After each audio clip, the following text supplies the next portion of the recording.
All right, we are looking at lists with loops again, but instead of a while loop this time, we're doing it with a for loop. The for loop way, it can be a little weird and confusing. I didn't learn Python as my first language, so I kind of prefer the while loop. But it saves you a counter sometimes. It can be, it's just kind of a little less writing out. It makes your code look a little bit less bulky if you use the for loop. All right, so let's do it.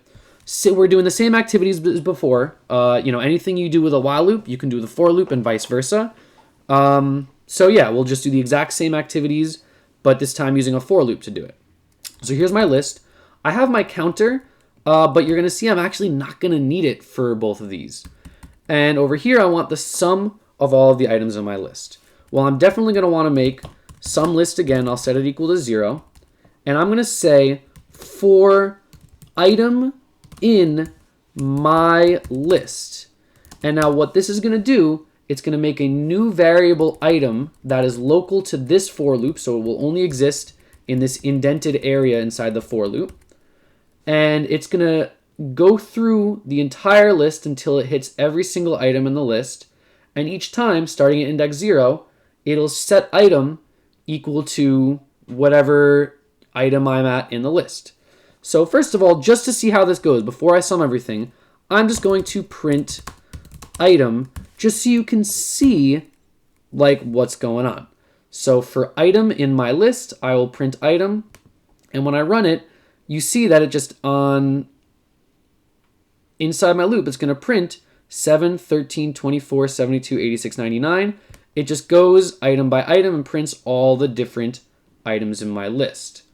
So that's kind of cool. You don't need a counter. You don't need to be doing counter equals counter plus 1. The for will go through any list that you have one index at a time, which is pretty neat.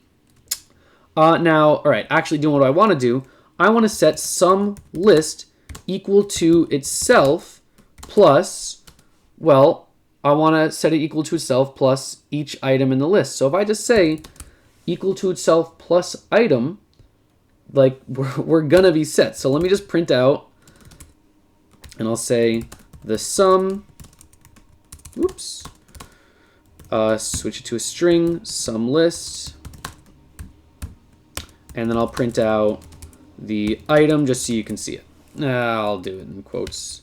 The item, bada boom, plus str item. And now we can see, alrighty, well, the sum was 7, the item was 7. The sum was 20, item was 13, 44, 116, 202, 301. So, that's doing it. And you don't need to go into the indices. You don't need to have any kind of counter.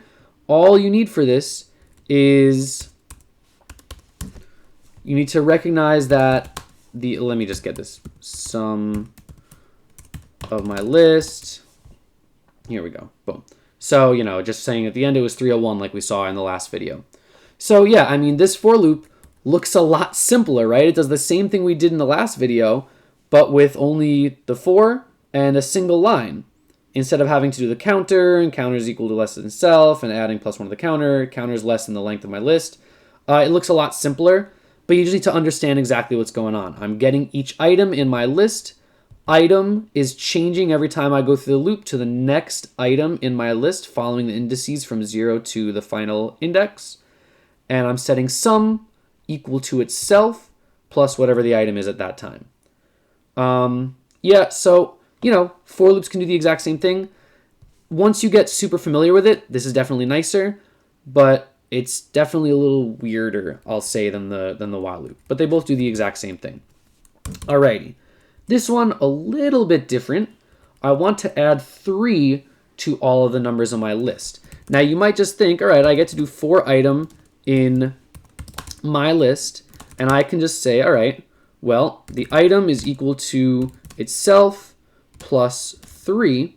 And if we print out item at each of these runs, I can run it, and you're going to see 7, 13, 24, 72, 86, 99, 10, 16, 27, 75, 89, 102. I did end up adding 3 to each item in the list.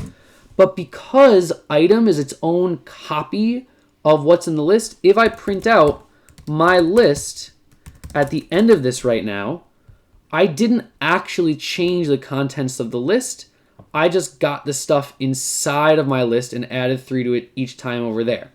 That's not necessarily wrong, because maybe inside of your loop, you want to do more stuff with the item now 3 higher, right? And you could like keep doing stuff in the list, and maybe that's what you want to do. But if your goal is to add 3 to all the numbers in your list and then have your list after your loop be this 10, 16, 27, 75, 89, 102, this is not cutting it, because yeah, it did it inside the loop locally, but it didn't change the stuff here.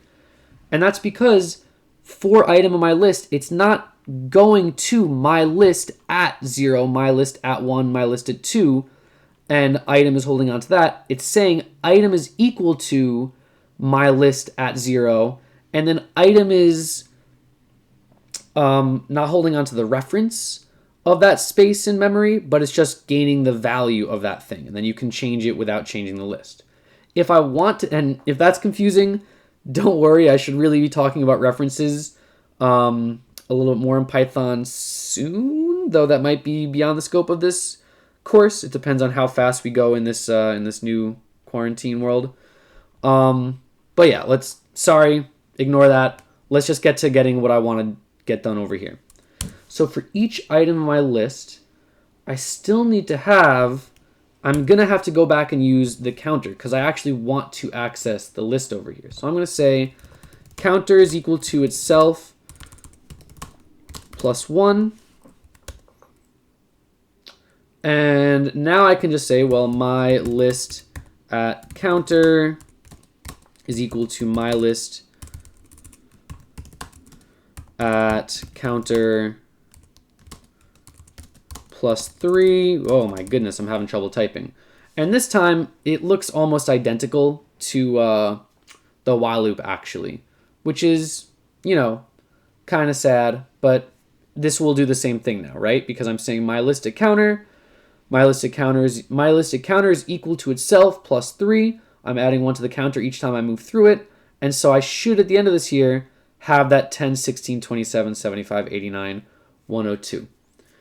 So sometimes the for loop lets you do something without using the counter and lets you make your loops look a little bit cleaner. It will get a copy of these things, so you can change things to the different parts of the list within a loop to do some work, but then when you come to the end of it, it won't have changed it. Or inside the for loop, like we saw this final version, you can just go and access your list, make a counter like you have with your while loop, and still go ahead and change the list itself. So that's how to do it with for loops. You can always, again, if you prefer while loops, you can always use while loops. If you prefer for loops, you can always use for loops. You can always do the same thing with either of them. It's just a matter of whatever you prefer to do.